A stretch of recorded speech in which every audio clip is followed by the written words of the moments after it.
পঞ্চায়েতের লোক পঞ্চায়েতে কাজ করবে, পৌরসভার লোক পৌরসভায় কাজ করবে, সেই লোকগুলো যদি থাকে তারাও যদি সেই সম্মানটা পায়। আমি সম্মানের সঙ্গে কাজ করতে চাই। টেন্ডার ফেলে দিলে 30% দিয়ে কাজ করলো মোট 30%, 70% নিয়ে চুরি। আবার বিল খেয়ার সময় কি করেছে জানেন? সেটা কত বড় ক্রাইম, 100% বিল ছেড়ে দিয়েছে। সেটা ইনকোয়ারি হবে, ইনকোয়ারি বাদ যাবে না, কেন সরকারি টাকা কেউ দর্শন করতে পারে না। পৌরসভার দুর্নীতি ইস্যুতে সরগরম জঙ্গিপুর। জঙ্গিপুর পৌরসভার 12 জন কাউন্সিলরকে নিয়ে বৃহস্পতিবার বৈঠক করলেন জঙ্গিপুরের বিধায়ক তথা জঙ্গিপুর সাংগঠনিক জেলার চেয়ারম্যান জাকির হোসেন। ফের সরব হয়েছেন চেয়ারম্যান ভাইস চেয়ারম্যানের দুর্নীতি নিয়ে।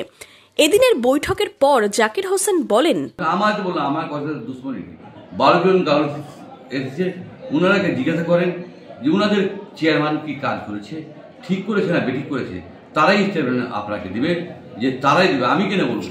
ওনারাকে জিজ্ঞাসা করুন তারা কি বিরক্ত, তাকে জিজ্ঞাসা করুন। তাদের বিরুদ্ধেও তো দুর্নীতির অভিযোগ তুলেছে। দেখুন, দুর্নীতি আপনারা কি একটা স্ত্রী দেখাতে পারবেন যে আমি কোন কাউন্সিলরের বিরুদ্ধে বলেছি, আমি কোনো ব্যক্তির বিরুদ্ধে বলেছি?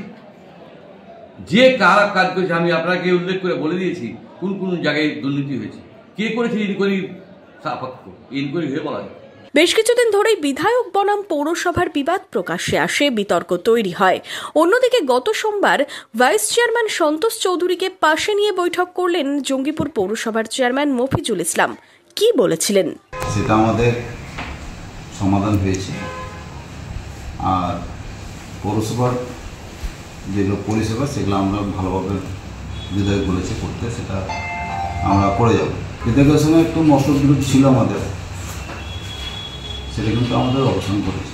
দুর্নীতি যেগুলো কিছু হয়েছে সেটা দেখবেন, যেটা দুর্নীতি হয়েছে, তবে আমি মনে করি আমার পৌরসভায় দুর্নীতি হয়নি, তবে বিধায়ক যেটা বলছে সেটা দেখবো, তদন্ত করে আমরা দেখবো। আদৌ কি সমাধান হয়েছে নাকি অব্যাহত রয়েছে বিবাদ? বিধায়ক ও জঙ্গিপুর পৌরসভার দ্বন্দ্ব কোন দিকে যায় প্রশ্ন ওয়াকিবহাল মহলের। জঙ্গিপুর থেকে বিপ্লব দাসের রিপোর্ট, ইমাজিন কমিউনিটি মিডিয়া।